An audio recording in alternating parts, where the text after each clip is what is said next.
That is what it is. I need to get the chat box up. Chat box. Chat box. Chat box. Are we live? We should be. Ooh. I was grappling with this dude and got a record for $3. Did you put him in a chokehold? What's your favorite grapple, Steve? The full Nelson. The full Nelson is your favorite grappler? Grappler? The grappler? If you were a wrestler, would you call yourself the grappler? No, I would. I don't know what I call myself, but my theme music would absolutely be when the levee breaks. I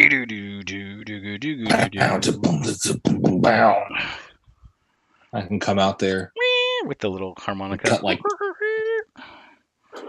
dun, dun, dun, dun, dun, dun, and all the house lights would flash. And people would be like, that man is the best. Here he comes. Funny you mentioned that because I was just reading in the. Thank you, by the way, for turning me on to this. I was just, hello, everybody. It's 9 o'clock. 9 o'clock on a Tuesday night. 9 o'clock on a Tuesday night. So I was reading the, the Pro Wrestling Illustrated, and there's a great article in there with Billy Corgan and talking about sort of the, what do I want to say? The, just how despite all his rage, he's still a professional wrestling fan. Exactly. Yeah, he was talking about how NWA is not WWE, and the term throwback was kind of he doesn't like that. He doesn't like the word throwback when you talk about the NWA. Like, he just feels like he's making a product, right? Like, it's just that. It's not a throwback to what the NWA used to be. It's interesting. Never really thought of it that way, but that's what he talked about. So, how are you, Steve? It's been 2 weeks, right, since our last little adventure. It has. It's been busy but good. A lot of things going on. We're like smack dab in the weekend before the 4th of July, which is sort of like, it's officially summer. Summer's here. The time is right for dancing in the streets. And then we'll move into August, right? Into the dog days of summer. But July is always like, to me, it's like, it's officially summer at that point, like 4th of July. Listen to some CCR. Off fireworks. Yep. Speaking of CCR, I had that live album they put out 80. Okay. CCR, I think it's like in concert. In concert, yep. Dude, those guys smoke. I mean, as far as a live band goes, I mean, those guys are just so tight and they sound just so good. Like, that should have been put out at like the peak of that band, like 69, 70. But yeah, after Mardi Gras was released, they were probably like, yeah, we're going to hold back on the whole CCR stuff for a little bit. But Doug Clifford, you can get a solo record. That's right, tearing up country. He did. Have you listened to the Woodstock one? Have you officially released that? So now there's sort of like, because there was the Europe album and then there was like the In Concert, which is just really sort of a continuation of both of those. It's kind of could be the same thing. Sure. Were those expanded with the reissue campaign? I can't remember. Do you know? I don't think so. Okay, I don't think so. No. The year peaks at July 4th. You know it. So, but today, do you have any show and tell, or is it show and tell based on what the show is kind of? Show and tell based on what I have been super busy in my personal life, so I haven't been listening to a lot. But what I have been listening to, it's been kind of constant. Just the Dylan, the biograph is what I've been sinking my teeth into lately. This wonderful, excellent box set that is highly recommended. I'm sure if you're into Dylan, you have this or know of it. Or we'll hold that thought. We'll talk about that in a bit. But I will show you what sort of I've been listening to, and then we'll really kind of talk about. You had posted a song from that, on our Facebook page. For all of our 10 members on our Facebook page, but it's all good. Tight knit family. We do what we, You can join if you know your friends. Have your friends join. Yeah, post. Sure. I post on there all the time. Yeah. John comments and Andy posts, and I'm sorry, old radios post, and that's that. Yeah, So please post. it's a good forum to kind of talk through that kind of stuff too. So we can, You know, just those little one-offs, and then that's just stuff that we can bring to the show. But yeah, we'll talk about Biograph. Um, but I'll just show you real quickly yeah. two scores that I got. This actually came out. So we didn't do a show last week, so the Friday before last.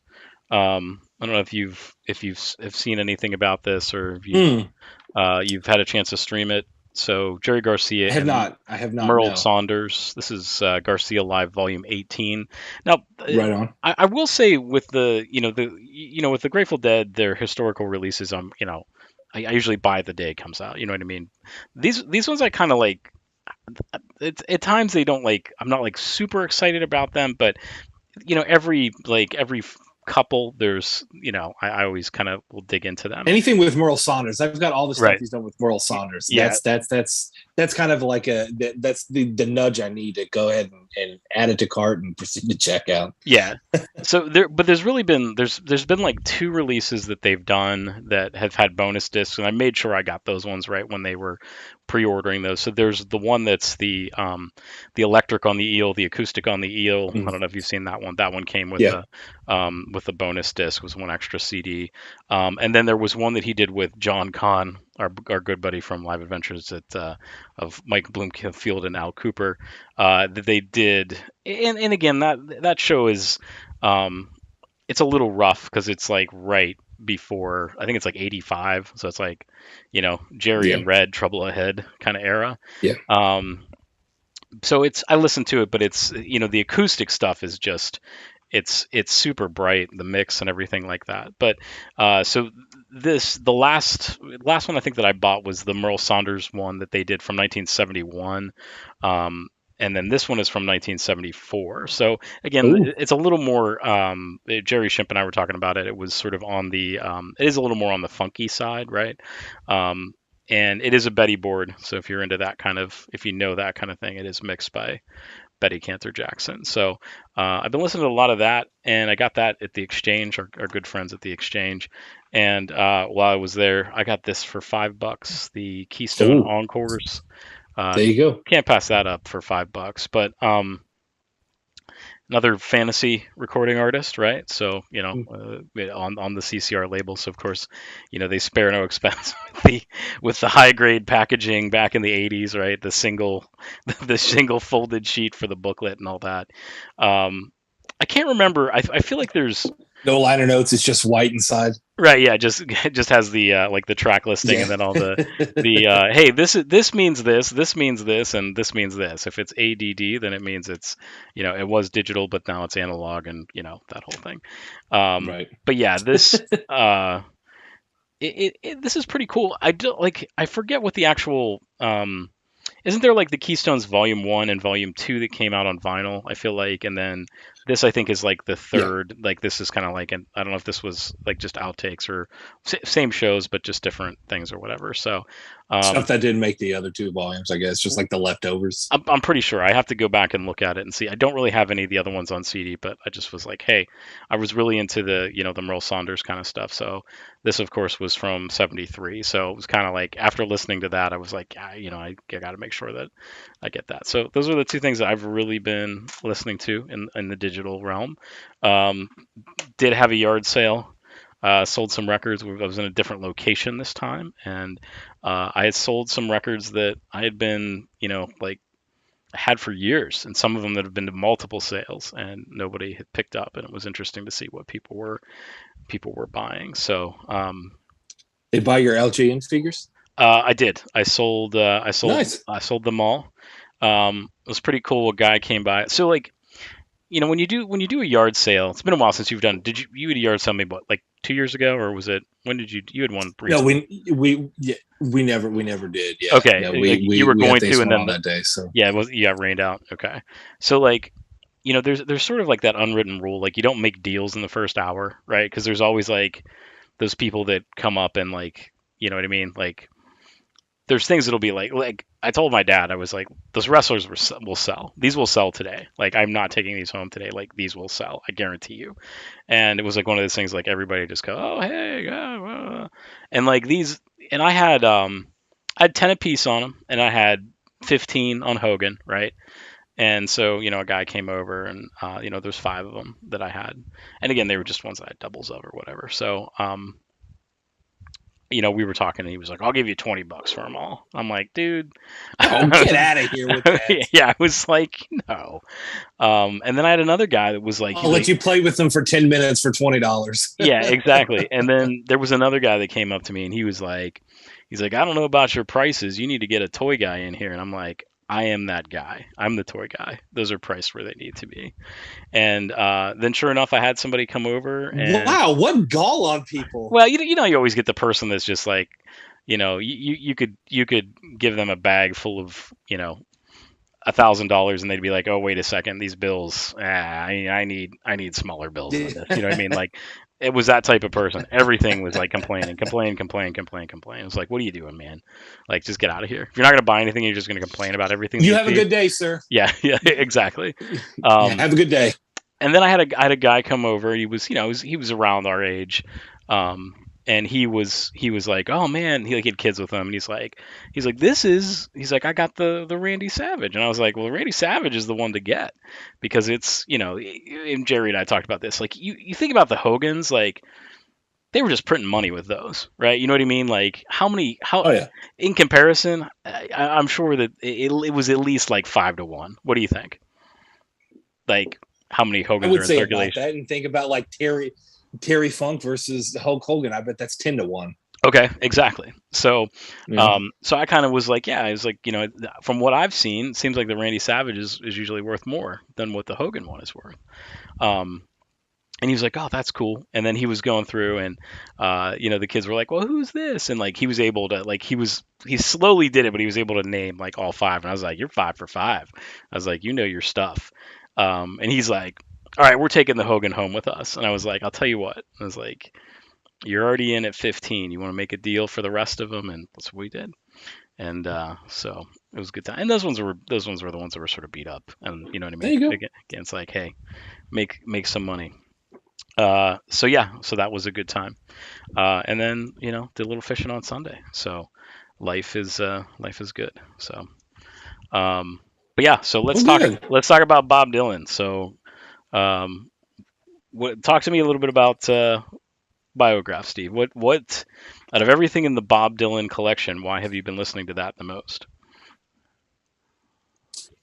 Because I've listened to his regular catalog enough, and it's kind of nice to listen to a nice cross section of his entire career with some known tunes, some album cuts, and some alternative takes, and in some cases, some for the purpose of this box set, some unreleased tunes. So Yeah. just kind of just put it on because I really wanted to hear "Up to Me," which I think "Up to Me" is, like I put on our Facebook page. I think that is the Desolation Row of the '70s. I really do. I think that it's certainly up there with that type of song. Now, do you agree with my comment though? Do you feel like it sounds I too think much? I think it's more Buckets of Rain than anything else. Okay. Like a little, but I definitely see Tangled Up and Blue and Idiot Win, like you posted. Mhm. I think it's a combination of 3 of those songs. You could have cut out. You could have cut out "Meet Me in the Morning" and put that on there. I would have been all right with that.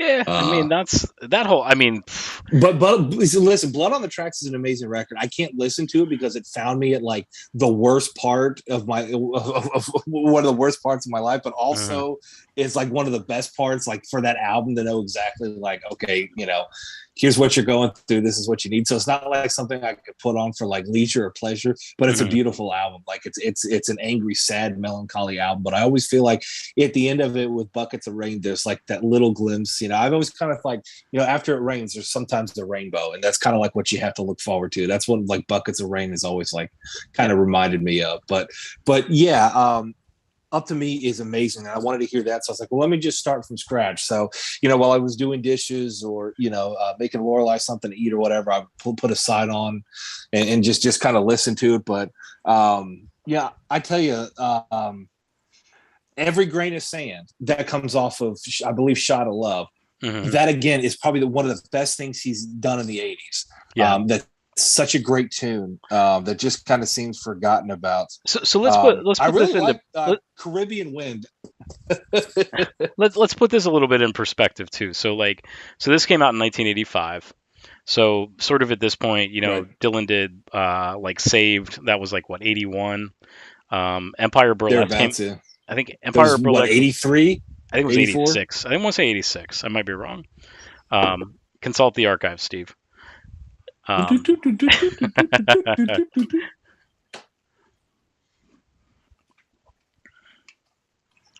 Andy, elaborate. He was too late to make the Midnight Cowboy soundtrack.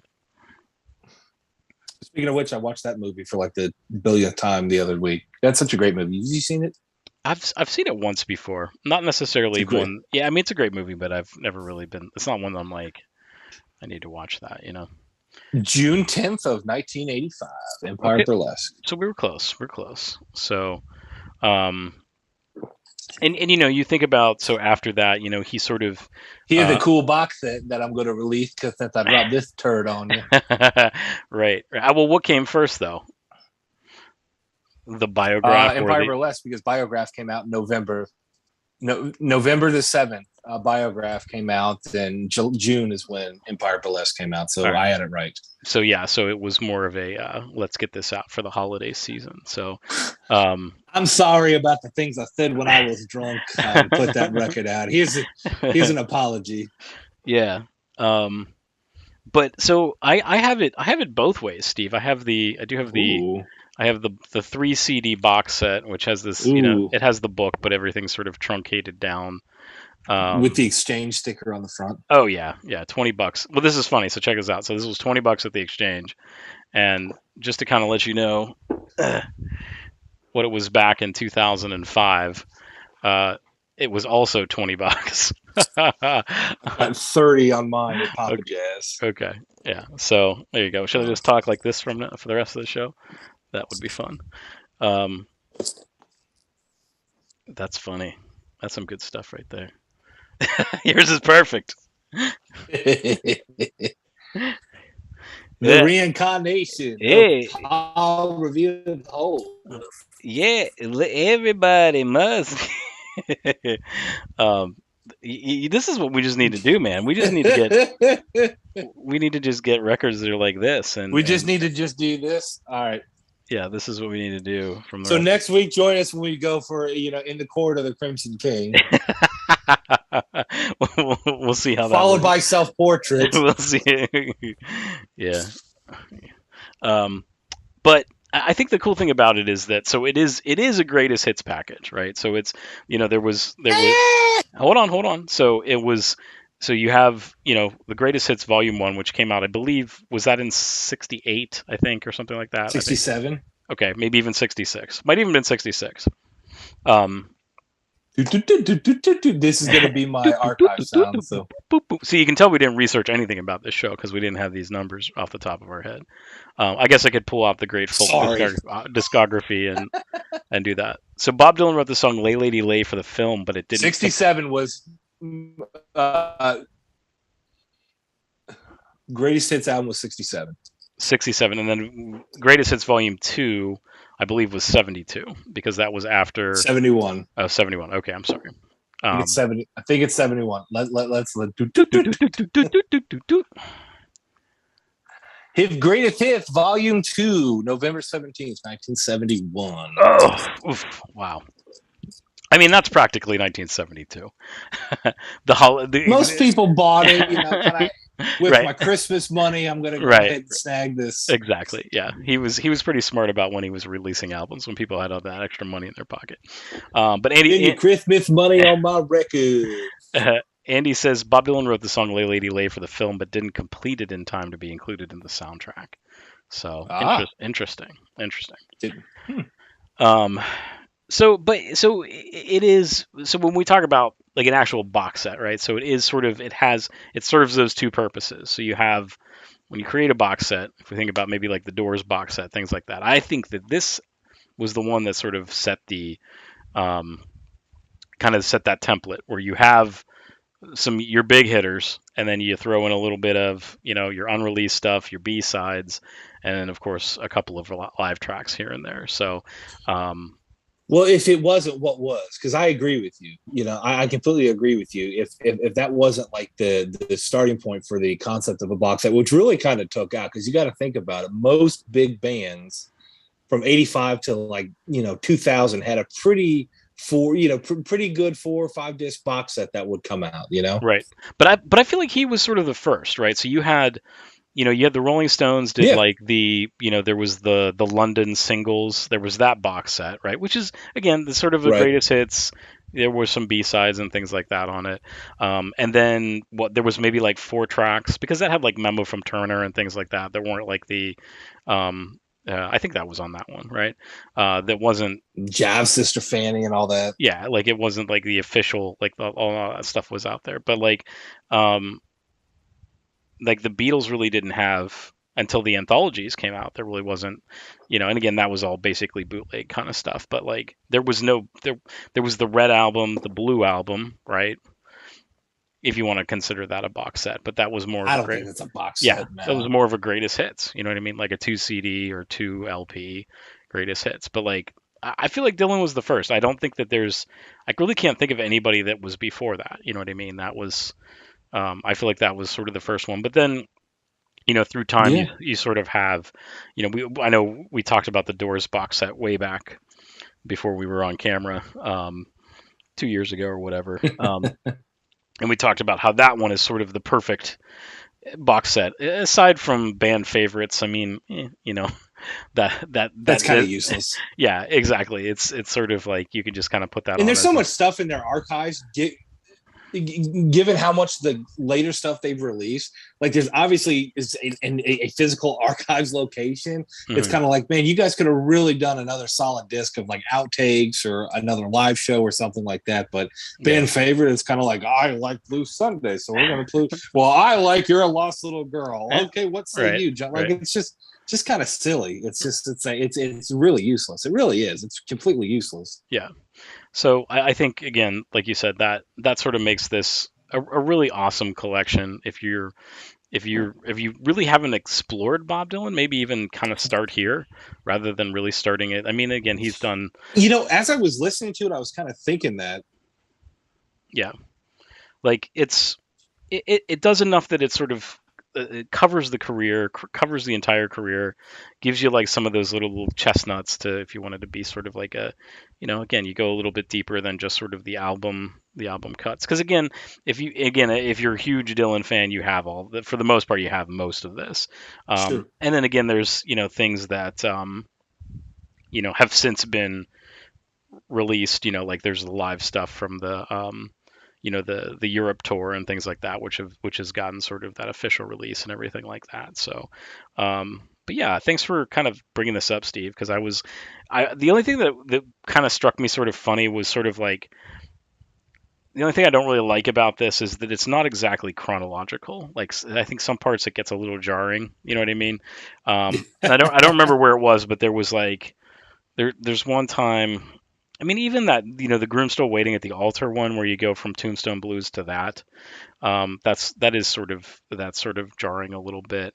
But there was one that was like really like I was like, whoa, that's not a good place to put that. But um, I guess maybe in the CD it makes a little more.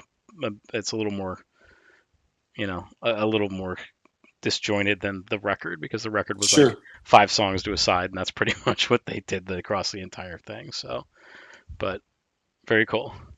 Um, Yeah, I enjoy it. do you want to talk a little bit about the bootleg series? Yeah. Okay, so I'm sure you've heard it all, right? Actually, that I don't know that I've ever heard. What's on that one? That's the only one I'm a little shaky on. So this is volumes 1 through 3. What Um, what is volumes? I mean, so it's really, again, this is just another box set. This came out, I want to say in '91. So this came out about 6 years after, but it sort of follows that sort of template, but it's just all unreleased stuff. Like different outtakes, there's a lot of outtakes. Like, so for instance, like, if I'm just kind of going through there's there's stuff from 61, like outtakes from the original Bob Dylan album. There's one, two, three, four, five, six, seven, eight, nine tunes off of outtakes from the Freewheelin' era. Again, one of my favorites. Andy, I know that you mentioned Freewheelin'. Um, and and really it's the bulk of the bulk of disc 1 and 2 is really like 61 to 65. Like, that's, you know what I mean, you're just pretty much stacked with those. And then the later stuff, the last disc, really goes from, like, I think, like 73 up to 89, right? So there's like this song Series of Dreams. That's a great song Yep. off of Mercy. um, Blind Willie McTell's on there from Infidels. Um, so yeah, there's some pretty fun stuff on here. Um, so yeah, I'd say it's worth checking out. I mean, it's been re-released in like the smaller sized one. So if you want it to be sort of the same as all your bootleg ones, I just realized I forgot one of the bootleg ones, the most recent one. Um, or was that a bootleg one? The summer in New York or winter in New York or whatever it was. That most recent one that came out probably came out about. Yeah, pretty sure. Okay, I don't know if that was part of the bootleg Yeah, season. pretty um, sure. And of course, you've got Volume 4, which is the GOAT, right? so let me show that off. So I just gotta put them in reverse chronological order here because I had them the wrong way. Um, Although, well, we'll get to it when we get to it. Boom. Oh, wow. is yours autographed, Steve? How did that happen, sir? Is yours? And unfortunately, it's on a BMG one, but that's okay. Um, Oh, well, then we'll swap then, yeah, and you can have mine with the. I'll there you go. Oh, Andy said about Donovan. Donovan's box set is exactly the same. It's kind of the same thing, right? So that one, the Troubadour one, is a lot like that. But yeah, so Well, the Royal Albert. tell me about the autograph. Tell me about the autograph. It just so happened to show up at the record store when I was working there, and Stop I it. thought, yeah, Stop I it. swear, that was it. Wow. And I was like, okay. Did they know, or were they just like? I'm trying to think of a Bob Dylan line to say. I don't know. You don't need a weatherman to tell which way. um, very few words were said, right? But yeah, that's that.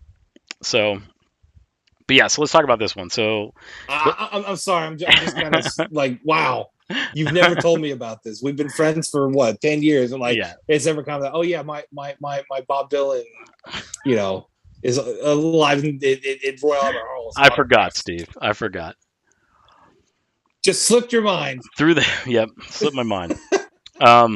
What do you talking to me about this one? What do you the acoustic, the first acoustic disc, and then you got the live Yeah. disc. I mean, it's the best of both worlds. Put right? together extremely well. He says bad words. It's terrific. That's right. Enough Judas! to make Rob Tyner blush. This is the Judas show, May 17th, 1966. I don't believe you. I don't believe. Play it loud. Just for our family friendly audience, but yeah, the one on here that I think is that's always good for me is "Baby Let Me Follow You Down." That one That's is a rocking version of that. Yeah, I mean, that's just. yeah. It's just I think that's. I mean, of course, the other stuff, Leopard's Pillbox Hat, One Too Many Mornings, Ballad of a Thin Man. I mean, that one is just, he's just sneering. But Baby Let Me Follow You Down is, and I mean, they're all good. It's just amazing to hear. I'm gonna definitely play this tonight. It's been a while since I've listened to it, but I remember getting this, and it was like, I mean, this album is again one of those ones that sort of that can change your life, where it's just so great. Like, it's this is pretty much right before he kind of was like, okay, I'm done touring, which is crazy, because you think, what, the last the last Beatles show was in '66 too, right? Was that when Right. Shea Stadium and all that was?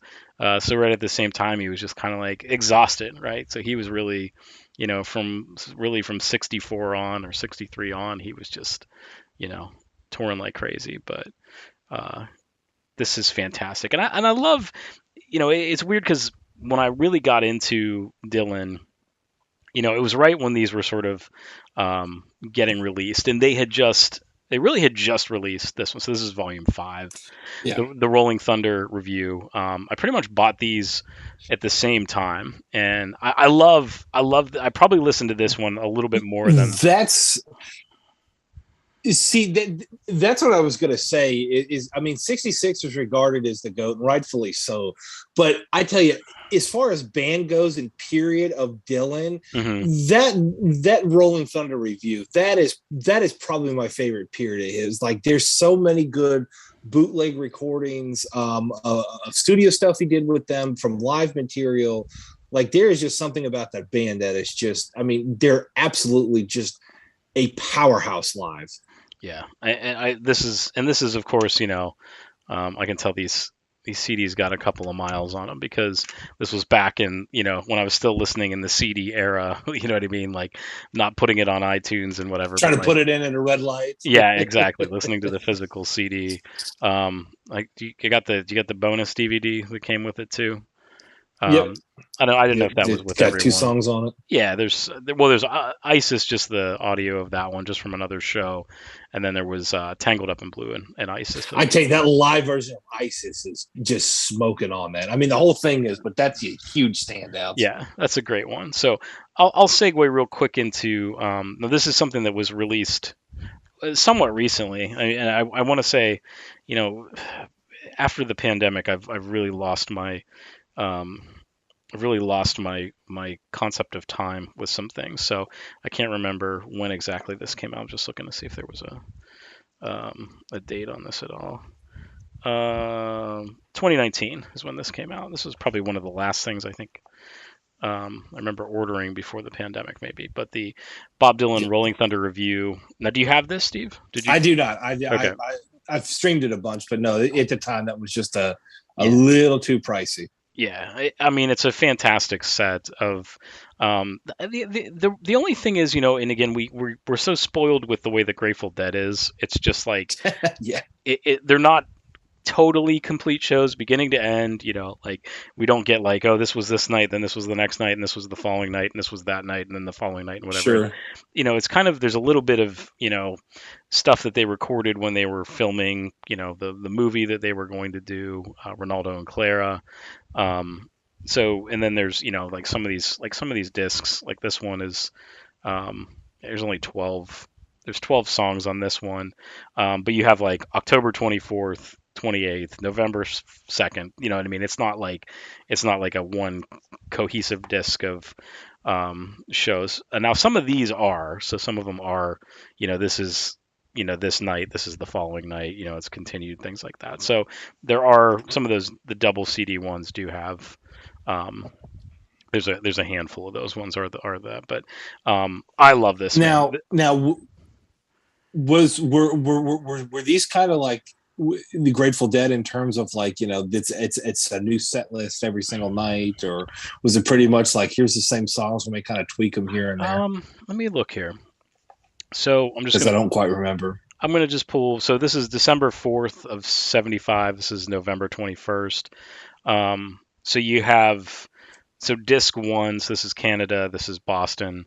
Track one. When I paint my masterpiece. When I paint my masterpiece. It ain't me, babe. It ain't me, babe. Lonesome death of Hattie Carroll. Lonesome death of Hattie Carroll. Tonight I'll be staying home with you.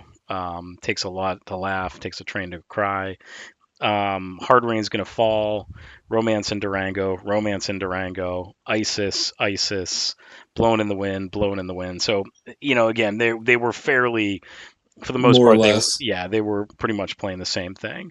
Blown in the Wind, Blown in the Wind, Dark as a Dungeon, Water is Wide, Mama, You've Been on My Mind, Mama, You've Been on My Mind.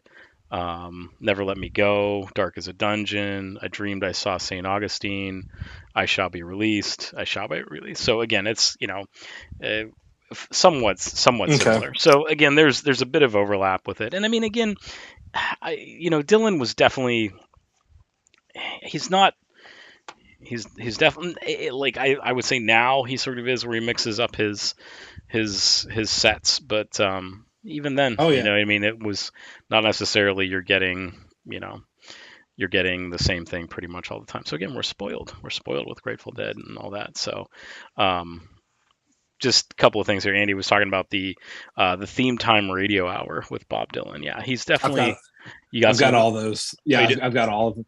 There's it's upstairs. I should have grabbed it, but yeah, I went on my last visit to San Antonio. I ducked into a record store and they had it's a pretty big CD box set. It's 6 or 8 discs, and it's got the majority of the Bob Dylan radio hours, and it's got a bootleg artwork. I'll bring it next week, Okay. and the other ones I've found on various I websites. I saw that. So Yeah, I saw Real Gone a long time ago. They had released something that was like called the best of the theme time radio hour, and I was like, oh, that's cool. I'm yeah. gonna pick that up. But what it was actually just the songs that he played on that, which I thought was kind of interesting. So it wasn't like it wasn't like the Yeah. actual ones. I do have a disc, and I don't remember. I feel like it came with some CD. Maybe it came with one of these bootlegs as like a little bonus Mm-hmm. thing.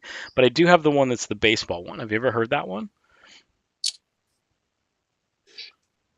I may have to go back and look. I remember Okay. like the one like Texas is one that I've listened to a lot. Okay. Girls' Names is another one I've listened to a lot.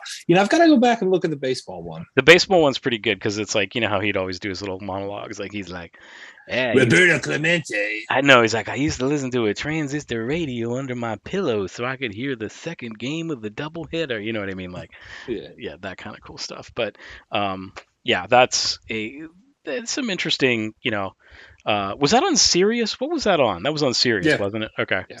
they should bring that back. So You bring a lot of things back on Sirius. bring everything back, Steve. They need to bring Yeah. back.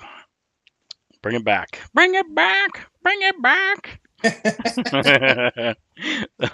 I'll have to send you a video. The Now, if all of Fairport conventions sound like that, perhaps I'd listen to them more. there you go. He was a Twins fan like my grandpa. Okay.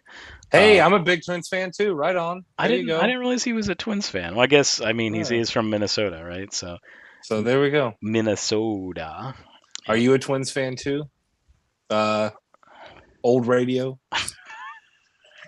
Because I am. Orioles and Twins are my teams. Excuse me. We can talk baseball. You want to segue and talk baseball, Mark? No, let's keep talking Dylan. Okay. All We're on right. a roll here. All right. So 2002 we get the volume 5, and then 2 years later we go back a couple of years with the live 1964. What do you think about this show, Steve? Love it. Love the hard rain's going to fall on that one. That's a great one. So if you're really into sort of the acoustic Bob Dylan, uh, this is definitely the one that the protest singer who killed Davy Moore. Yep, that's on there. um, I think that's also got um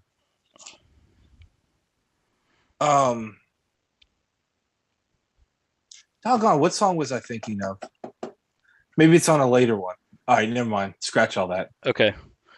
Um, this one I'll be honest, I don't really listen to it as much as 4 and 5. I like this one, but I have to sort of be in a certain mood to kind of get into this. And I think this one also did. That was the one with that Carnegie Hall. You sent me like the bonus, or did you send me like a bonus disc or something like that, or it was a promo that came with this, I believe. So um, Yes. yeah. Yes. So moving on, and then let's talk about this one, right? So these it's interesting because these were all like when I was working at the record store. So this was, 2004, and then 2005. No Direction Home comes out. This pretty much picks up really that '66 concert and kind of the Bring It All Back Home, Highway 61 sort of era Dylan. And then there were some earlier stuff on here as well too. So, but it was more so it was just like the soundtrack to the Martin Scorsese film. You know what I mean? They played on they put on Yeah. PBS, right? Wasn't it on PBS that they played that? Yep. So, but yeah, the whole really the second disc is pretty much all just Highway 61, and it's incredible how much stuff this guy has, right? So how much unreleased music that there is. After Bootleg 7, we have Bootleg 8 that came out in 2008. Telltale Signs. What do you think about this one, Steve? Do you listen to this one much? I'm not a huge fan of that era of Dylan. Yeah, it's I mean, I I like Mississippi, and I like oh, what's that one song? Dignity. That one's a great one. I like. Yeah, that's good. I'm trying. It's keep talking. I'll look that Yeah, up. I feel like this was that first kind of unless you really like that latter era of Dylan, that there was even stuff from Modern Times on here, which that album had just been released like like minutes before this came out. You know what I mean? So it's kind of Like I weird. like Yeah, like Time Out of Mind. Like I like that album pretty yeah, well. yeah. Highlands is the song that closes it out. Like I Okay, like that pretty well. But but this era of Dylan as a whole, not my bag. yeah, yeah. I mean, Time Out of Mind is. Um,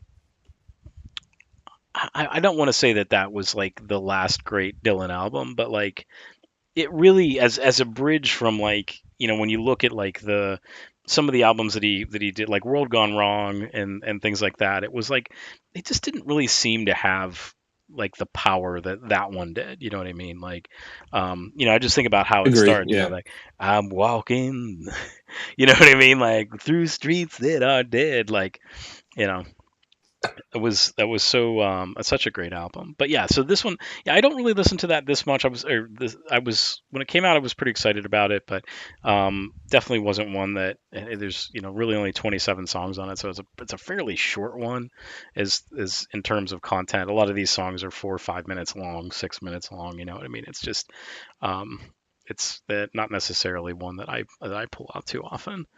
Um, Bootleg Series 9. So the Whitmark demo. So again, like sort of talking about how many songs we got 40. We got 47 songs on this one, two CDs. Right. What are your thoughts on this one? Like it. I like it. Okay. This is. I'm trying to see here which one. Da, da, da, da. Yeah. Again, I like this period of Dylan, but Hmm. it's not my favorite. It's a lot like kind of like what you said about the 64 Halloween show. You know, kind of the same thing. I've kind of got to be in the right mood. Although it does have Talking Bear Mountain Picnic Massacre Blues, which I love. That's the song I was thinking of earlier Yeah. when we were talking about that. I think that's fun. But yeah, I mean, it's good for what it is. I mean, it's good early protest music, but again, it's two CDs of that. It gets a little long sometimes. Yeah, and I mean, and again, it's acoustic, unaccompanied acoustic demos, so it really is in a way, it could be a bit of a challenge to kind of get through these, and just there's great stuff on that, but again, you have to sort of be in a right kind of mindset to be. I think there's you could probably make a single disc, a really strong single Oh, disc for out of that, sure. Yeah, but for sure. again, that's in the spirit of the bootleg series. That's again the way it's set up. This was really the last one that I kind of got that I think I really chased when it came out until we get a little further down here. But like, so this was 2010, so I really wasn't like at this point. I really kind of was moving into vinyl, so I really I really wasn't like searching these out the way that I used to. But this is bootleg series The best 10. one in the series. Yeah, the self portrait. The be- And Andy was best saying, one in the series. you think This so? is Okay, for this you. is yeah. This is the one I revisit the most. Okay.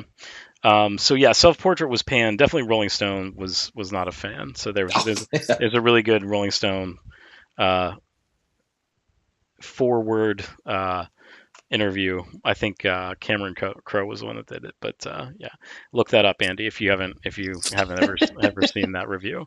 But this is, yeah, like you said, most of the stuff from Self Portrait. I think New Morning, yeah, New Morning stuff's on here too. When he played at the Isle of Wight, that picked up some of those things too. But I think again, it's an era of Dylan that, like, that Self Portrait album is to me is a strong album. I think it's, It's not obviously as bad as Rolling Stones wants to make, right, Lester Bangs and Cameron Crowe. It's not that bad. I mean, is it Blonde on Blonde? No, but it's not, like you said, it's a strong record on its own, if judged by its own merit, not by his earlier work, which I think is a lot of the times what Dylan's through certainly no fault of his own, but I think that's kind of almost his worst enemy is his back catalog that he's judged against. right, So yeah. So yeah, this is I like this one too. So it's, and again, it's it is when he's kind of mellow at this point too. So it's not like, you can kind of just put it on and it's not like a real jarring kind of thing to listen to. So it's, definitely you can listen to that one for pleasure. Um, and then this is sort of when things started getting kind of weird, because then they started releasing like multiple, there were like multiple different versions, right? So there was so this is the Bob Dylan and the band, the Basement Tapes Raw, and then what was the other one that they had? There was like another one that was like a, I don't know, I feel like it was like a bigger can, box set of some kind. Um, but had the complete basement tapes that they put out. okay, That is 6 discs. okay, Spoiler alert: I am not a huge fan of the basement tapes. okay, yeah. And I think that um, the Basement Tapes, the album from '75. I've always liked that. I think it was, to me, it was one of the first albums that I got of Bob Dylan's on vinyl, and I put it on cassette tape, and I listened to it quite a bit on cassette tape. So it's like, listening to that, like Million Dollar Bash, and The um, $1 million band. um, was Dylan pals with Phil Oakes? Yes, he was. So I think Phil Oakes's plight, and I have written extensively about Phil Oakes when I wrote a music zine, and I pretty much reviewed every single one of Phil Oakes's albums. I think what happened with Phil Oakes and Dylan was Phil Oakes never really kind of gave up on being a protest singer, and Dylan did, and as a result, I feel like that kind of, in so many ways, was kind of career suicide for Phil Oakes. I've been thinking about him lately a lot. I've been thinking about um, just some of the songs, even like songs from Pleasures of the Harbor, things like that. I don't know how much. Are you a big Phil Oakes fan, or not really? I wouldn't say I'm a big fan. I need to explore more of his catalog. He's another one But that, what so I've heard, I've liked. like his, so he had his he was on Elektra, so you can kind of think about it that way. He was sort of Elektra's Bob Dylan. Really, his first couple albums are kind of really just acoustic. All the songs that are fit to sing, really just sort of like ripped out of the headlines, protest songs, kind of things like that. Um, but by 1967, when he released Pleasure of the Harbor, that's when things kind of got kind of strange, and he was on A&M Records instead, so he was dropped by Elektra.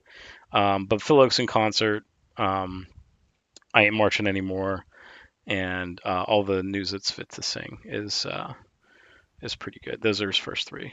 Um, so yeah, check out Phil Oakes. I think you'll enjoy his stuff. So, but yeah, so you said you don't really like the Basement Tapes. What's sort of the, like, what are your Yeah. thoughts? Like, do you feel like it's like it just shouldn't have been released? Like, is it kind of like one of those things that's like, you Nah, know, it just doesn't appeal to me. Like it's just a jam session. To me, it's just one long jam session, which is fine. But it's just never grabbed me. It's never appealed to me. So okay.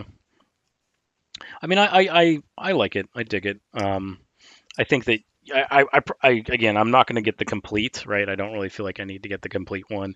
I think a bit much. yeah, this is good. If you have the proper album and you have this is pretty much all you need. Yeah. If you really want to kind of delve into the Basement Tapes. And again, you have a couple of songs, like you have Tears of Rage, which, of course, later became a band song. So you kind of have a couple of, you have a couple of tunes like that. But lo and behold, um, but I could see that. I can understand why you're sort of like, the band really hadn't kind of found their footing yet. So, the songs are Right. kind of, they're kind of amateurish, I would say. Um, It's just a little disjointed. Like that whole thing, that whole thing seems just very disjointed. yeah. Um, So let's move to bootleg number 12. now there you go. Okay. So That's the all classic. the cutting edge, which also I believe became another large box set. I think there's another like six I CD think version of it. I think the basement tapes was the start of them like, yeah, we're gonna release a 2 or 3 disc set, but we're Hmm. also gonna release a 12 disc set, so you can, if you really want to sink your teeth into this stuff. So Hmm. in the bootleg series that you and I were used to were just kind of like almost highlight discs at this point. Right. Exactly. Yeah. I really haven't. Again, this one is somewhat recent, 2015. So it's as we get into that, is the later era of the 2000s here, the later part of the decade. Again, I feel like that's a big. We moved in that direction after 2010, where these big lavish box sets came out, and like you said, where it's like you have here's the budget friendly, and then here is the like how much money you want to put down on this. Like, do you want everything? Because we'll give you everything if you want Do you want the gnome chess pieces that are on the front album cover? Because we got those. it. Yeah. So, and again, this is all the 65 to 66. So you get the blonde on blonde, Highway 61. What else is on here? Same thing to the Bring It All Back Home. Sort of that. If you really like that era, this is a great one to. Which everybody should. So Yeah, like it's and I think Iggy Pop said it best once about sort of bringing it all back home. That the people always talk about the electric side. There's the acoustic side and then there's the electric side of that album.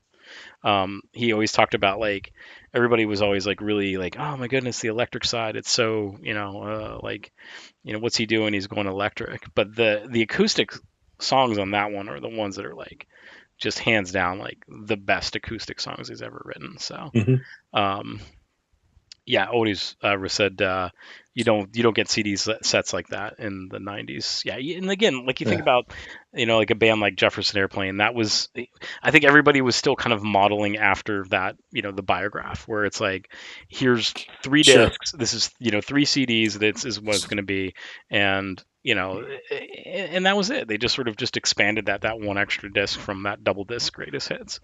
Um, so let's talk a little bit about this. This is one that I definitely came around to this one a lot. I didn't think I was gonna like it at first, but um, I really enjoy this one. So bootleg series 13, 1979 to 1981, Trouble No More. So this is sort of the gospel Dylan era.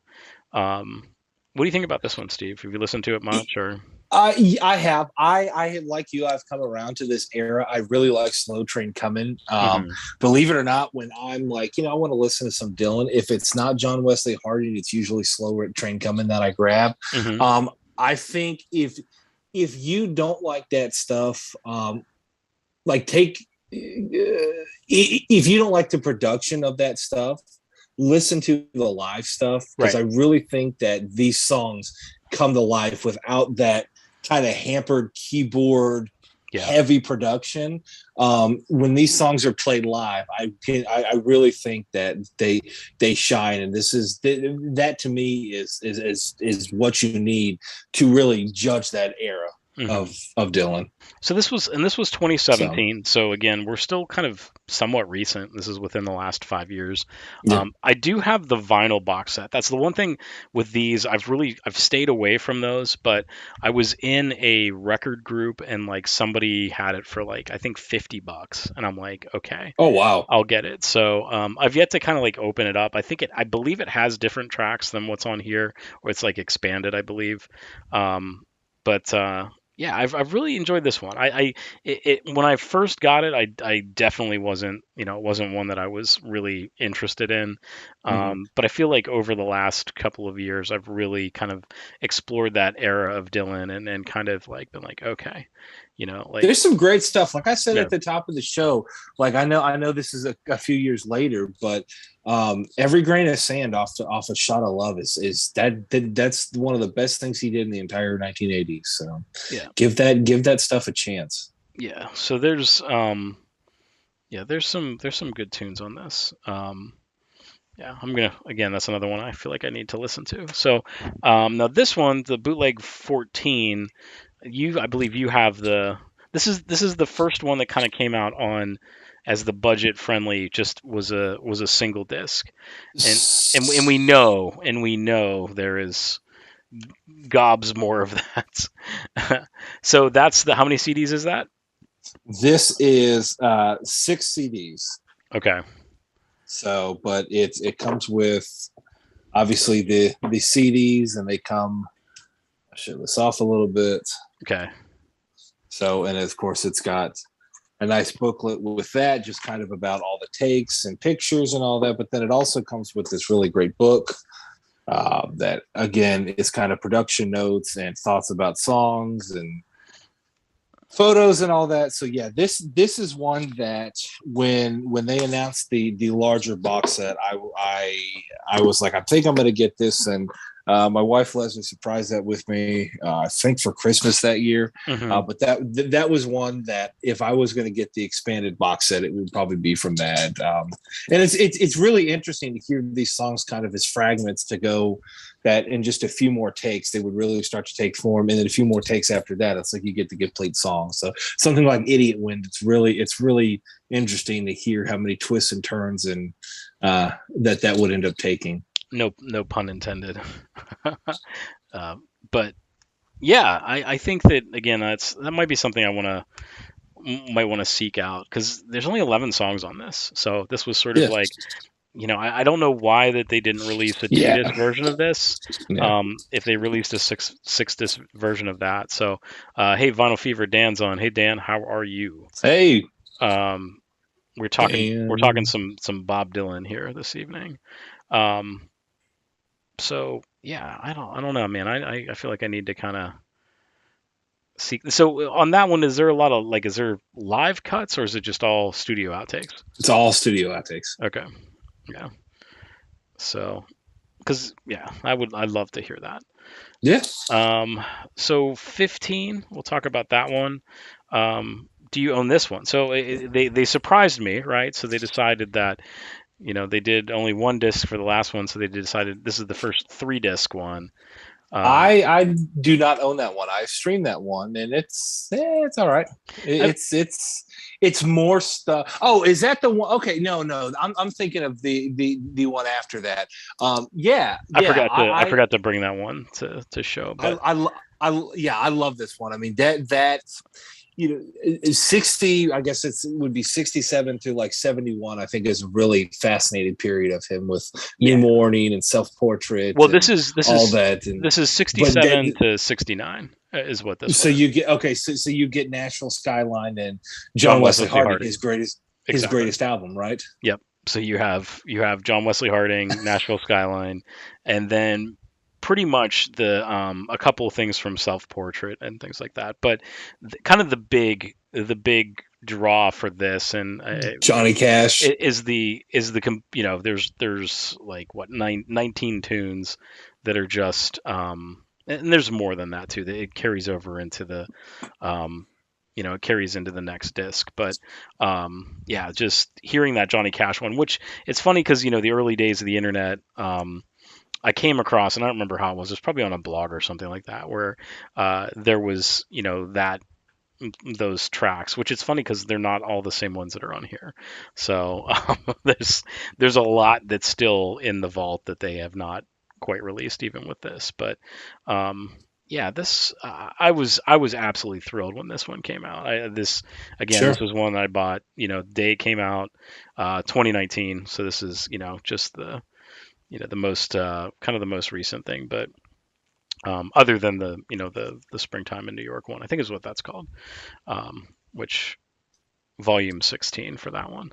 And then another one that this came out last year. So really he did like early 21, and then I think this was later on when they did the other bootleg. But did you get this one at all, or did you listen to this? Bob Dylan Yeah, 1970. that one. Yeah, that one didn't grab me. I probably need to listen to that a little bit more. Is that the stuff he did with George Harrison? That's exactly what it is. Yeah. So this is sort of Yeah, that. so I yeah, I probably need to listen to that one a little bit more. It's that, sort of that if not for you. I feel like there was just listening to that. I feel like there was a good bit of overlap. It's 3 discs, but there was, I think, there were a lot of songs that kind of got repeated. So I don't really know if maybe this is a start of like, hey, we're gonna do 1971, 1972, things like that. We can only hope. But man, oh man, that was a pile of Bob Dylan tunes for sure. Well, and we want to talk about the latest one, Springtime in New York. Yeah, and I Look at don't all have that that. I don't have that in front of me. So why don't you want to pull that up on the beep boop boop boop boop boop beep boop boop boop boop boop. So I've got it here. Yeah, a lot of this stuff is Shot of Love, in Infidels, Okay, that's right. This is like, outtakes. yeah, the Infidels. So and we don't get oh, we do get Neighborhood Bully. We do get an alternative take of Neighborhood Bully. I know how much you like that song, Mark. the Neighborhood Bully. Actually, I tell you what, that is one album that is grown on me over the years. That at first time I heard Joker Man, I was like, nope, we're not doing that. But that is one album I go back to and I really enjoy. See, I got I definitely, License to Kill, I and yeah. I like that. I mean, I had that album pretty early on, in I would say like maybe first 5 or 6 Dylan albums that I had. Oh wow, Yeah, so I kind of like, yeah, my experience with Bob Dylan is kind of strange because it was, like, Time Out of Mind might have been like first 3, um, and then like, Bring It All Back Home was definitely maybe like the second one. Freewheelin' was the first one, so Freewheelin' I had that on cassette as well. But yeah, that album again, you talk about sort of, a life changer. It's probably up. I would say that's up there. Probably the top Dylan album for me, just in the sense that it really kind of, turns your head around. I think when you yeah, listen to it, freewheeling, and then, uh, it's hard because that was a time in my life, and it's easy to become really obsessed with Bob Dylan. I think, like, and you just sort of like, you know got to catch them all kind of, sure, mentality, where it's like, you hear one thing and it's just like, okay, you heard that, you got to hear this, you know what I mean? And yeah, you heard this album, whatever. So I think really my only, the only early Dylan that I'm not really super versed on is, Another Side of Bob Dylan. Um, was one of the last CDs that I ever got, and okay, so I really didn't listen to it that, well, last CDs, as in last one of the last Bob Dylan CDs I had. But like I said, yeah, early on, Bring It All Back Home, Highway 61, Freewheeling. But Infidels was like maybe that was definitely my first. That's the first later era Dylan that I had. So, how about you? Do you know what kind of like your first Dylan was? My first one was like the essential Dylan. That Okay. was kind of, I've talked about the Costco where I worked at in high school. Across the street there was a Costco there, and I would go there. I bought that on CD. I want to say my next one after that was Free Will and Bob Dylan, I think. And from there, man, it takes twists and turns. I think Desire was in that first handful. Highway 61 was in that. Bring It All Back Home. Blood on the Tracks. Blonde on Blonde. Like those were like the core. But it wasn't until I got to John Wesley Harding that I was like, wow, that's so. John Wesley Harding, I think I've said it before, it's probably the one I revisit the most. I love that record. Um, but the other thing I wanted to say about this real quick, the Springtime in New York. I tell you, the Empire Burlesque, it's easy to crap on that album, and rightfully so. But I think these songs, Right. with without all that horrible, outdated '80s heavy production. Yeah. It's you get to, just like you have with the live stuff from the late '70s and early '80s. You get, once you remove that production, you get just to the songs. They're decent songs. I'm not going to put them up against it's classic material, but I think they benefit immensely from that lower stripped down production. Yeah, and I think you and I both talked about that when it came out. I think we were both sort of streaming it. Um, well, I purchased it, but I know you were streaming it pretty early on. Yeah. Sweetheart Like You, Someone's Got a Hold of My Heart, Tight Connection to My Heart. I mean, those are good songs without all that heavy production. Yeah, and that's, again, we've talked about that quite a bit, how the '80s were difficult for some of the dinosaurs. Unless you were Steve Winwood and you had a song like Valerie, right? Valerie, call on me. Oh, you know that song. You've been in grocery shopping. I know that song. Yeah, it's or the dentist office. Yeah. Or pumping gas when the stupid videos come on that you can't wait to mute fast enough. I was listening to The Bridge today, and that was on, so that's the only reason I was thinking about that. And so you flipped it right back to the Grateful Dead channel. You're like, nope, exactly, not doing that. And it did happen, like we talked about the other day, where it was like, I definitely was. I switched it, and it was like a mid '80s drums in space, where you're just sort of like. The best is when you get in the car, like you're pulling into the car, and you pull into the the driveway, and you're rocking something, you turn the car off, and then the next morning you get in the car, and then you're just like, wow. who was that person in here? Old Radio's brought up the CSNY record American Dream. Have you seen the Todd in the Shadows that he just posted that within the last couple of days about American Dream? Steve, are you familiar with this album? Is that the one where it's got the four of them and like it's got like a flower field or something behind them? Pretty much, yeah. It's like a black and white photo of them, and then it's like in the back, yeah. That makes the Hot Dog in Space album look like friggin' Blood on the Tracks. You know what I'm talking about? Where roasting absolutely. Hot dogs on of course, yeah, of course. Why are we talking about this? Why are we talking about this?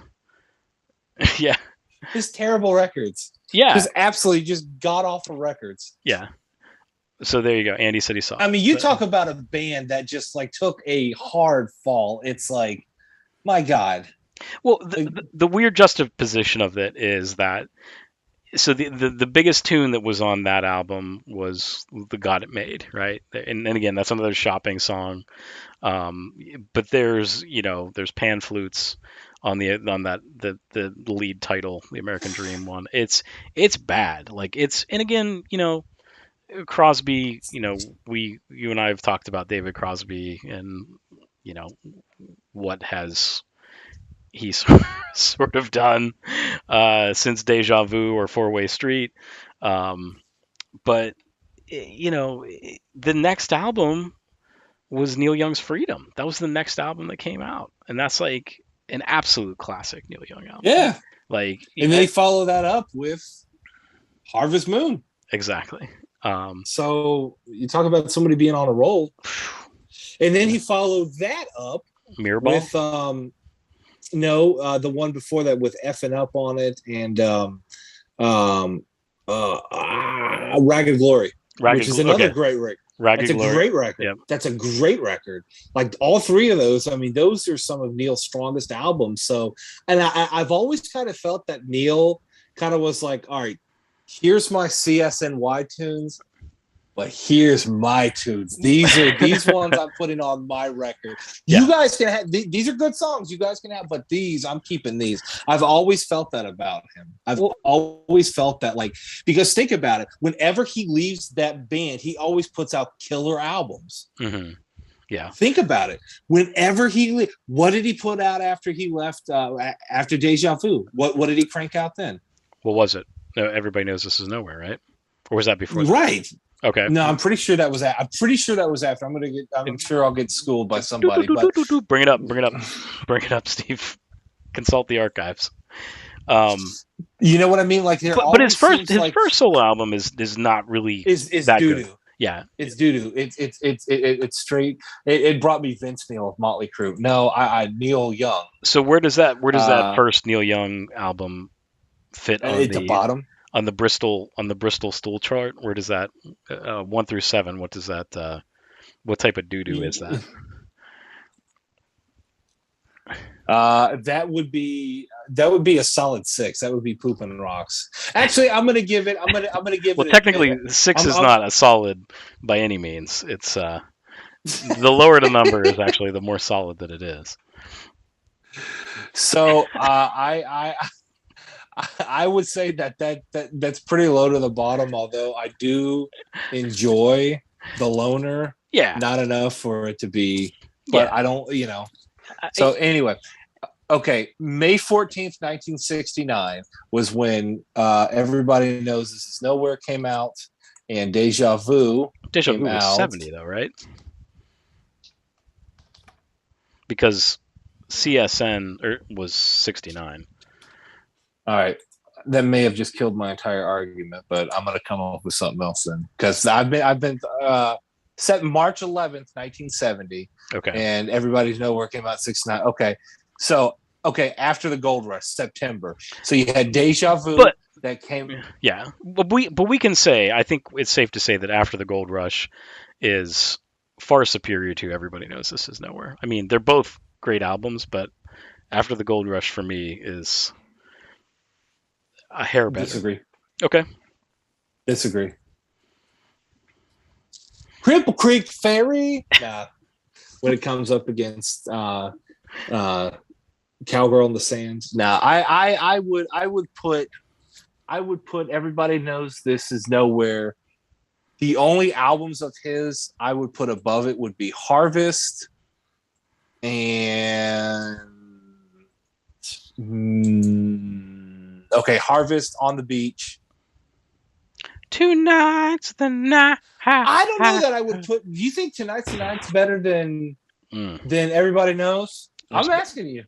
I've had some dark hours to that one.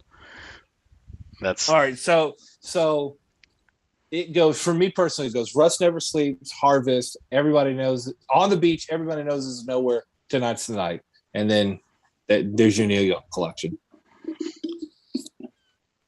I would beg to differ. I'd say there's a few. I mean, there's other ones Right, you right, need right, in right, there. right, I mean, there's right. other one. I mean, hell, you could throw Zuma in there. I love that. You can leave Long May You Run in the Dollar Bin. Oh, dude. Come on. Have you ever cried to the song Long May You Run? Have you ever cried to that song?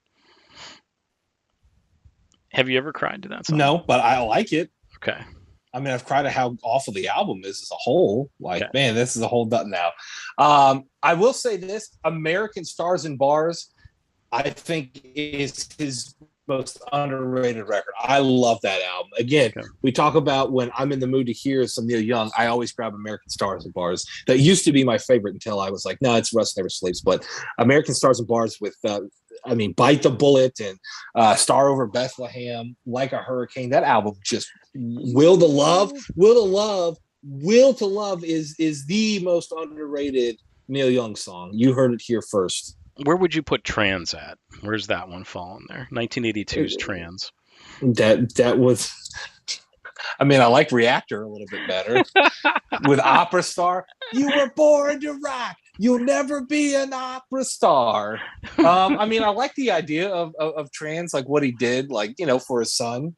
Right. Like the idea behind it. But as far as an album, no, it's not good. How about This Note's for You? Where do you put that one? Not on my radar.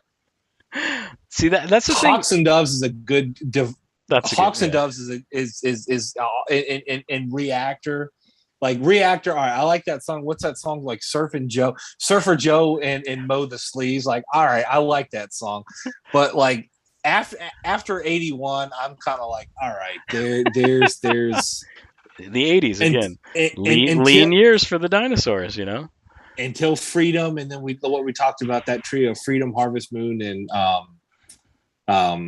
Ragged Mirrorball. Glory. Ragged Glory. I really liked And Mirrorball. and you could throw Mirrorball in there too. That's fine. That was again, I'm a big Pearl Jam fan, so I felt Sure. like that But was. anything past Mirrorball, it's been like maybe a song here or there. Yeah, you're right. Let me just look I real mean, quick. think about like what was that song that he had? You might get lost. It's off the Painter. Anyway, whatever the lead cut on that was good. It's just crazy to. I mean, um, But if you you. want to talk about archive material? Woo, You think Dylan's got a vast catalog? yep, yep. I think Neil records himself on the drive up to the studio. Yeah, that's. I mean, and again, he's still. Yeah, he's putting out another album here. Toast is coming out soon. So, it's funny because I bought that Homegrown album. That's the Followed one up that by came. Jam.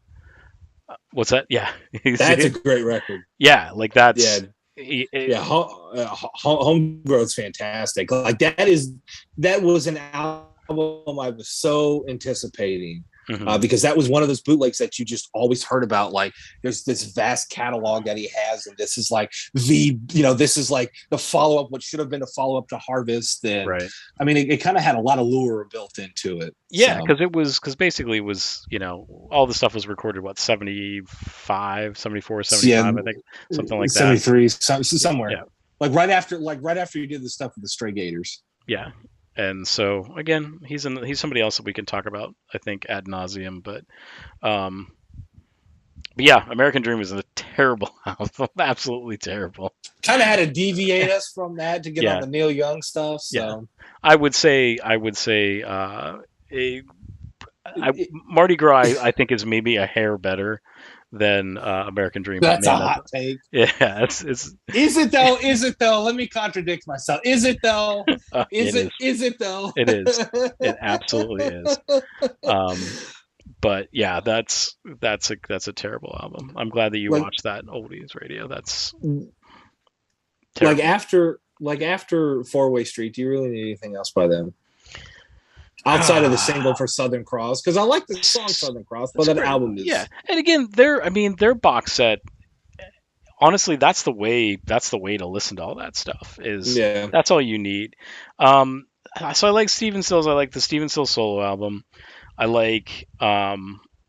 There's the live. Manassas, you a bit Yeah, I have both the Manassas albums. I think I like the first one a little bit better than the second one. The one's a double disc. for sure. Um, and the David Crosby Graham Nash one, the live one, is pretty good. That's the one that's like has that like cover that opens up. They're like down on the bottom. You know what I'm talking about? You like Immigration Man?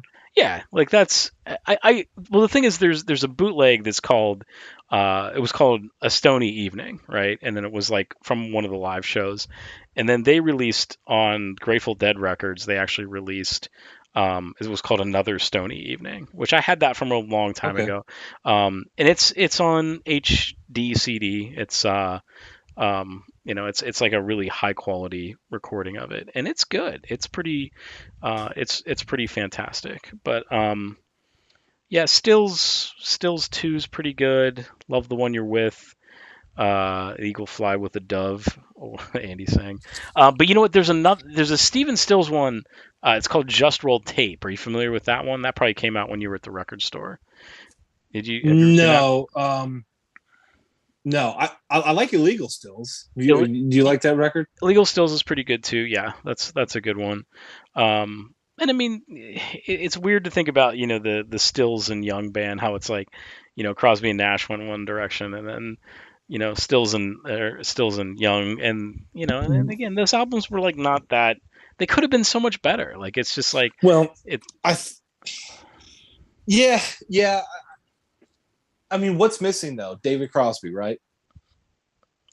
So yeah, I mean but I think it's one of those things that those guys they caught lightning in a bottle when it was that Crosby, Stills and Nash album, that first one that came out. That album is phenomenal. That is absolutely a joy to listen to. Yep. It is candy for your ears. Yep. Um, and then you maybe those first solo albums, Songs for Beginners is not really that good. I mean, it has its moments, but it's not like something Yeah. that's like, here's that. Crosby solo album, incredible. If I can only remember my name. Oh yeah, That that's the that best first thing that first Stills album, incredible. Um, outside of what they outside of Neil Young. That if I can only remember my name is the best thing that anybody did, taking away the Neil Young stuff. If you're yeah, talking about Crosby, Stills, and Nash, that if I can only remember my name is the best thing that any of them ever did. yeah. After The first Stills album, my like, opinion, okay, your opinion. my opinion, I That, think yeah, here I mean here is Crosby's album, here is Stills' album. Like I okay, think it's like and again that's my opinion. It's all yeah. good, I mean, but I here's the thing though. Steven Stills was the only person to get Clapton and Hendrix on the same record. That's it. They play on separate songs. They play on separate sides. But at the same time, they were the only guy that was able to do that. So I think that's something special. That's something to be said. Um, okay. but yeah, yeah. I mean, okay. Let's talk through this real quick. Okay. So you got the first Crosby, Stills, and Nash album, Essential. Mm-hmm.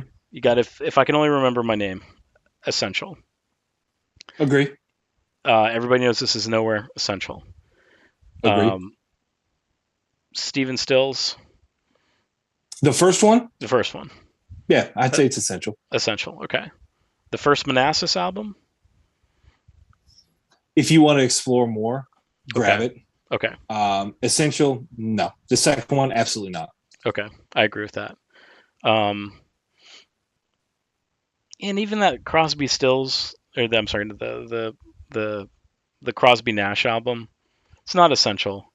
I That, would put it with just like Manassas. If you want to hear more, then get that. what about the Crosby that the the CSN, that one, the one with the boat, the black covered one they're on the Not boat. a not, not a Not fan. essential, but would you put that, is that in the same tier as you would the Manassas album? A hair lower than that. Okay. The Dark Star is far too short. Okay. Um, There's- it's like, let's just start naming it after, like, okay, this song's called Purple Haze, but and it's this song's but called Saint Stephen. You know, yeah, it's but it's not different. that, because that's the one that has Southern Cross on it, right? Am I right? Or is No, that no, or is no. that That's Stills two, right? No. no. Southern Cross is off of. Wait, hold on a second. Is that off of? You see what happens when we don't do our homework? We just fly by the seat of our pants. It's all Consult the good. archive. We need to look up. It's Daylight again. Daylight again. Okay. Ugh. Had Wasted on the Way is good. Yeah, that's an okay song. Let me see. Daylight again. Yeah, but you know what? That album is. No, that's nowhere near on Essential. That's the no, that's not even it's not even in the conversation. Although I love the song Southern Cross. I mean, that's to me, that's I mean, that's if you and I were ever going to do like a top 20 songs, that would be on my list and somewhere that I love Southern Cross. I think it's a great song. Yeah. Andy says, essential. um, What's essential? no, as in like, Oh, essential. I see it now. Um, just a song before I go. That's a solid tune though off of that Yeah. album. I mean, again, I know it's like shopping music, but So, just a song before I go. I'll sing and the high then harmony. in eight, what is this? What is the one after that? I don't even reckon. What is this? Replay. No, I just had it. Let me hit. What's after Daylight again? Allies. Yeah, here. Yep, that was like a There we live go. album. Yeah. What is Allies? Yeah, it was a live album. Look, their Dark Star is only 4 minutes. Amateurs. Yeah, so so And then that that brings us to American Dream. yeah, so Allies has like um Dark Star backs Blackbird, Wasted on the Way, and For What It's Worth on that second side. But that was one, yeah, it was that was a weird album. Yeah, American Dream is a turd sandwich. Um, and then Live It Up was the one after that with the hot dogs on it. The hot dogs. So it's there's no reason why that of course the box set came out in '91. So here you go. What a way to say we're done. So Yeah, good. It's a good thing too. uh, so Stephen, should we call it an evening? I think so. Thanks for Next week everybody's. we want to do the countdown. Yeah. Kind So of that want to take a break so it's not so monotonous. yeah. So that'll be July 5th. Um, and then the following week we definitely won't have a show because that will be Dead and Company in Pittsburgh, so I will not be around. Ooh, Maybe some live streaming from live from Burgettstown there you uh, go. to see that. But yeah, oh, one thing I wanted to say, I last week I went to go see My Morning Jacket, Steve. That was Yeah, awesome. It was awesome to how see those was guys it? live. It was great. They are definitely like a live band. Like um, that's their realm that they sort of because they've always done sort of Bonnaroo and you know what I mean. They're sort of that ilk. They're one band that I really got into 2003.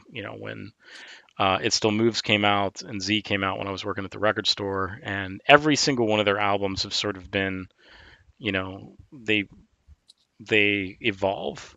I remember when Z came out and I listened to it and I wasn't too thrilled by it at first, Yeah, and then it ended up being a little bit better. I enjoyed it maybe a little bit more better than the first one because it felt like the first album was a little more, um, just simple. And the production was like, oh hey, they're kind of doing some other stuff here. But yeah, it was an amazing show. I ran into somebody that I haven't seen in about 8 years, right um, on. so it was cool to kind of reconnect with them. Their beers were 24-ounce beers for $11. So if you do the math, that's about $132 for a 24 pack. Um, Which is why I drank the tap water that was in the restroom in between songs. yeah. Um, but it was awesome, and it was cool to. It was this first live show that I've been to post pandemic. So it's sort of like I said, it's kind of that. Even though that we feel like sometimes that we are spiraling, we're spiraling out of control and towards the abyss. It We're sort of not. it sort of gives you a hope We're for not. it sort of gives you hope for the arts and music and poetry and all that kind of stuff. So Right on. that stuff is still out there. So it was a good show. I was happy to see them. And again, like I said, they're one of the few bands. There's I never saw the White Stripes in their prime because they were Jack White was sort of doing the Raconteurs thing. I saw the Raconteurs. Um, who Devendra. I'm sorry, I'm a little loose tonight. Devendra Banhart. Are you familiar with Devendra Banhart? Okay. Is that Captain Beefheart's nephew? Yeah, pretty much exactly. No, he's like he was kind of a freak folk musician. He was in Mojo. I'm surprised you don't know who he is. They talked about him all the time. Um, saw him several times. I saw the Black Keys. Uh, so there was about five bands that I had really wanted to go see, and My Morning Jacket was one of them, but I just never. Um, Tickets were always like $50. They were always pretty expensive to see them. Oof. So I was able to get hooked up with some tickets, and uh, that was that. It was a great show. So Right on. other than that, as the kids say, sports truly, or Telly Blanchard, I'll see you at the Greensboro Coliseum June 6th. So over and out. We'll see you Good guys later. night. Have a good night. I need to kill the stream.